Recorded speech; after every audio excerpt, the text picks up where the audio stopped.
Some things just last, and silver is one of them. Before banks, credit cards, or even paper money, there was silver, humanity's original money.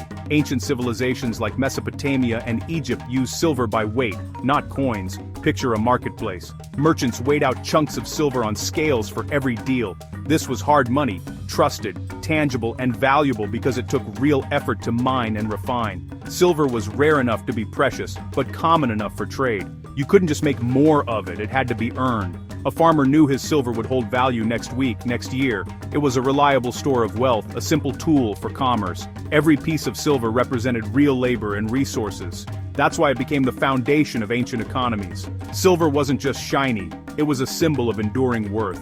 Its story starts deep in the earth and ends in the hands of traders and workers. For thousands of years, silver's value was clear and honest. It's a legacy that stood the test of time. Even today, that story matters. Silver's journey is far from over. Weighing silver worked, but coins changed everything. In Lydia, around the 7th century BC, people started stamping pre-weighed silver with marks of authority.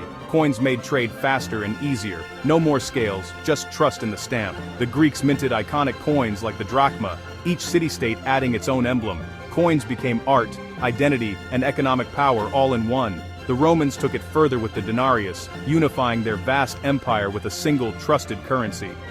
Soldiers, merchants, and citizens all relied on these coins, but as emperors faced financial trouble, they diluted the silver, debasement, the oldest inflation trick.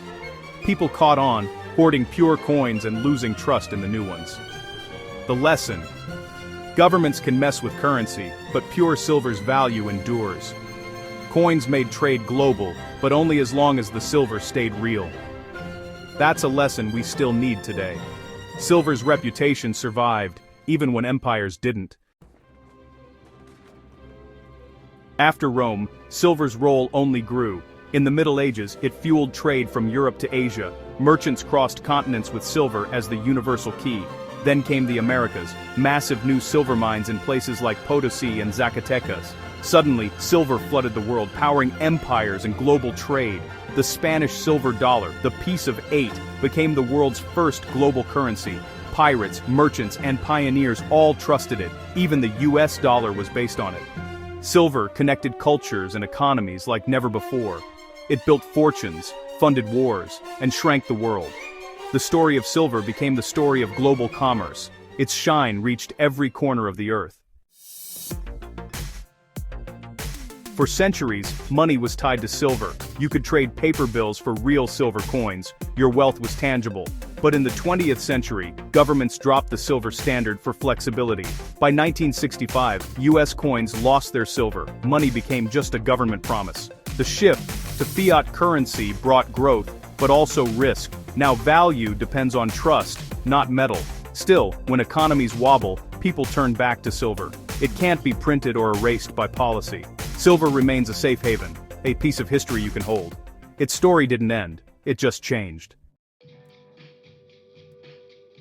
In 2026, most money is digital, but silver still matters. In uncertain times, it's a reliable store of value, financial insurance against inflation. You don't need to be an expert to start.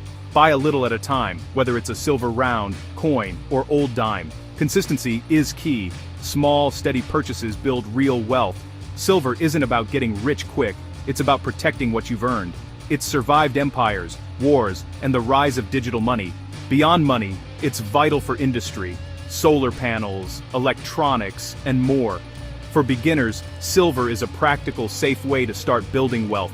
Its story is one of hard work and enduring value, and you can be part of that story.